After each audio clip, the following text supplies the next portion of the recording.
ଛୁଆଟାକୁ ମାରି ମାରି ମାରି ଦିଅ ହେଲା ବାଳ ଖାଲି ଖାଲି ମାରୁଛ କେন ଛୁଆଟାକୁ হ্যাঁ ମାରିମିନି ତ କିସ କରିମି ହଁ ବାଳ ଛୁଆ କହୁଛୁ ପିକନିକ ଯିବ 1000 ଟଙ୍କା ପିକନିକ ଚାନ୍ଦା ଦିଅ କିସ 1000 ଟଙ୍କା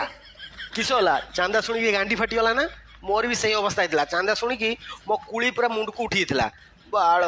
ପଇସା 1000 ଟଙ୍କା ନେବ ବାଳ ତୋ ବାପର ଇନକମ୍ କେତେ ହୁଏ ହଁ ତୋ ବାପର ଇନକମ୍ କେତେ ଦିନ ସାରା ଖରାର ଗାଣ୍ଡିକି ଉପରକୁ କରିଦେଇ ଖଟିନେ 400 ଟଙ୍କା ବି ମିଳୁନାହିଁ ଇଏ ବାଳ କହୁଛି ପିକନିକ ଯିବ 1000 ଟଙ୍କା ଦିଅ ବାଳ 1000 ଟଙ୍କା ଦେଇକି ସେଠି କିସ ଖାଇବୁ ହଁ ଚିକେନ ଖାଇବୁ ନହେଲେ ମଟନ ଖାଇବୁ ବାଳ ସେଇ 1000 ଟଙ୍କା ଦେନେ ଆମ ବଂଶ ସାରା ମାନେ ଖାସି ମାଂସ ଆଣି କରି ଖାଇକିନେ ବାଳ ଖରାବେଳେ କରିକି ଖାଇବା ରାତିରେ ଆହୁରି ରଖିକି ଖାଇବା ତାପରଦିନ ସକାଳୁ ଉଠିକି ଭୁଜାରେ ଗୋଳିକି ଖାଇବା ବାଳ ପଇସାକୁ ତ ପଣସ ପତ୍ର ଭାବୁଛୁ ହଁ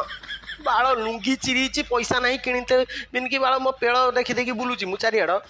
କହିଲେ 1000 ଟଙ୍କା ଦିଅ ବାଳ ଚାଲ ବାଳ ପଖଳ ଖାଇକି ଶୁଇବୁ ଯା ଖାଇଲେ ପେଟ ଥଣ୍ଡା ମନ ଥଣ୍ଡା ଥଣ୍ଡା ରହିବ ତ କଦଳୀ ଭଣ୍ଡା ବୁଝିଲୁ ବାଳ କହିଲା ପିକନିକ ଯିବ ପିକନିକ ଫିକନିକ କିଛି ଯାଇତେ ନାହିଁ ବାଳ ଶୁଇବୁ ଯା ଧୀରେ ସେ କହିଲା 1000 ଟଙ୍କା ପଣସ ପତ୍ର ଭାଇ ପଇସା ନୁହେଁ ତ ହେଟା ପଣସ ପତ୍ର ବାଳ ମ୍ୟାଉ